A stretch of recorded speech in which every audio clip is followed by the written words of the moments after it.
Welcome to Coffee and Regs. So Chris, everything seems to be about data right now. The problem is more and more privacy regulations are coming out, being adopted internationally, being adopted in the US, existing regulations changing seemingly on a daily basis. And it seems that businesses can no longer just sit back and continue to collect the data that they were collecting without perhaps a necessary reason for collection of that data. Have you seen similar challenges, and what are you seeing in the industry?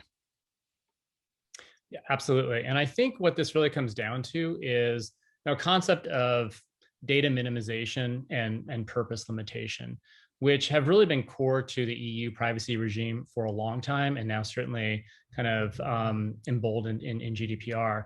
And I think organizations in the US that really only started taking notice once GDPR came down, but new legislation, data breach enforcement, CCPA, and kind of the spate of laws that we continue to see to proliferate and balkanize the privacy landscape are forcing companies to take heed of this. And I think one of the ways you see this being addressed in kind of a proactive, progressive way by forward-thinking companies, and I'll give an example of when I was general counsel at Snap, for example, pioneering things around like using real-time on-device processing of data. You can think about like the lenses that Snapchat had done for a while. There's biometrics that could potentially be there, but those aren't passed on to the servers. That's all being done on device. And I think you see companies increasingly try to deal with data minimization with while still providing users kind of valuable, delightful experiences by trying to channel as much of that onto those devices and try to think through how they can minimize that collection of data on the back end. And so I think you can also see like days of collecting data and figuring out what to do with it. And it's been over for some time at privacy design conscious companies. So I think more and more you're going to see that step and trying to harmonize ways of providing service while minimizing that collection. Well said, Chris. Certainly at CSS, we love hearing stories from entrepreneurs such as yourself who have really taken creative ways of addressing the privacy challenges that are out there in the market. We love hearing stories from entrepreneurs who come up with ways of being tactical and going from tactical to strategic in terms of tackling the challenges that many organizations are facing out there. And actually making technology be an enabler for the business and enabling more efficiencies. What can you tell us about the company that you've created, TerraTrue, and how it specifically helps to solve some of these challenges that we're talking about? Yeah, AJ, I think it's a great question because today's day and age of increasing privacy regulation, both in terms of complexity and kind of conflict across the board, makes it almost impossible for often shorthanded privacy and legal teams in companies to understand what your teams are building, map it against all the various edge cases and rules, get counseling back to your teams, and deliver products on a right cadence. And I was the first GC at Snap. We had to build a privacy program from the ground up very early there to deal with a consent decree that the company had been placed under. This was before GDPR.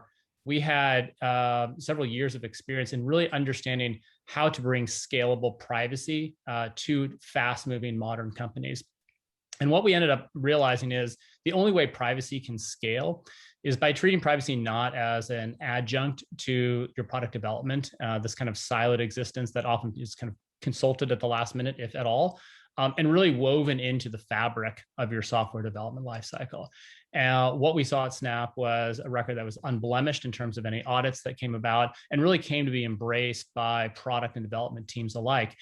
And so my co-founder and I took that to TerraTrue, where we've built a privacy by design platform that creates a hub where product builders and product reviewers come together in one seamless workflow that trades on structured data. We create digital blueprints of what teams are building, can map that against the laws around the world, return real-time guidance and feedback without lawyers having to manually review what's being built, scale up all the assessments, automate those, and then carefully and kind of thoughtfully regenerate all of that work into the dozens of downstream types of workflows that today companies are having to do on an ad hoc seriatim basis. So records of processing, DPIAs, the various workflows, all that's being done as a natural extension of the workflows that we kind of capture in TerraTrue. So going from product conception to the day you ship, TerraTrue really creates really the first purpose-built tool to unlock the power of privacy by design. Yeah, I love the concepts that you're discussing here: privacy by design and scalability of privacy considerations. I absolutely agree with you, Chris. I think when we're talking about cybersecurity here at CSS, and in terms of one of the areas that we specialize in, I know from being in software development that cybersecurity is not something that firms really want to try to bolt on at the end of a process. It just doesn't bode well. It never ends well. No. And it ends up being much more expensive to try to bolt it on after the fact, as opposed to designing cybersecurity from day one. And it sounds like you've taken that same approach with TerraTrue in terms of compliance with privacy regulations and understanding what data you're collecting and what you're doing with it from day one. Is that correct? That's exactly right. This reflects the concept of privacy by design, and it has its antecedents in, I think security was about a decade ahead of that in developing security by design. And when you think about it, it makes sense. You'd rather understand before your product leaves the door all the vulnerabilities and all of the issues, right? And I think it took some hard fought experience to realize that it's worth making those investments for security.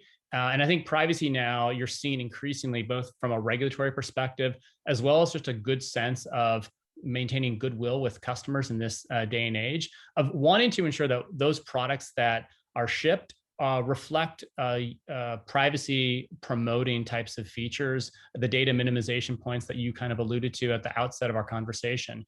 The question, and I think the challenge, of course, is understanding what your teams are building and understanding what the implications are can be a pretty friction-filled process. It's obviously a lot easier to just ship your features that you want and worry about the consequences later. But I think that era is not really sustainable. Certainly not sustainable as companies grow in scale and complexity and regulatory burdens become increased. So the challenge is trying to build the platforms that bring that scale, that can assure the rigor that you want and the good user experiences you want these products to deliver, without being a bottleneck, without being the place that privacy is going to be the place that good ideas go to die. And so what TerraTrue has done is, again, trading on the experiences we had in the real world at a modern company, is trying to come up with a platform that brings that scale, can automate, can trade on what you've done in the past, and map all of that workflow that today is being done in these very manual, broken processes, ad hoc, multi-channel conversations. We bring it into one hub using tools teams are already integrating with, whether it's Jira or Slack or Ironclad, and make that a very seamless extension of that software development lifecycle, really just promoting both shipping quickly and shipping really confidently.